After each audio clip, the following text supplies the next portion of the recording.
përcjellim sonde 103 haxhilerë nga Shkodra, të cilët nisën drejt vendeve të shenjta për të kryer adhurimin e haxhit, që është një prej 5 shtyllave të fesë islame. Edhe gjatë këtyre 2 javëve të fundit kemi pas takime intensive me haxhilerët tanë, edhe kemi zhvilluar dhe seancat e trajnimit, edhe kemi përjetuar emocione shumë të mëdha. Patjetër që ky është një moment shumë i gëzueshëm për të gjithë ne, edhe për këta vëllezër dhe motra që shkojnë drejt vendeve të shenjta, edhe për familjet e tyre. Edhe besoj se kjo është një bekim i madh për krejt Shkodrën, sepse këta shkojnë drejt vendeve të shenjta me ftesë hyjnore. Këta nuk shkojnë se kanë pagu diçka apo se janë mundu për atë. Këta shkojnë se i thret Zoti.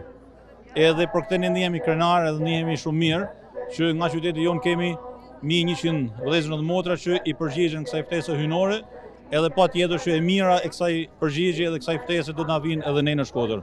Edhe unë lutem me zemër që të kenë një udhtim shumë të marr, edhe të kenë haç të pranuar, edhe e mira e këtij adhurimi të kthehet në Shkodër me mirësi dhe bekime për qytetin tonë.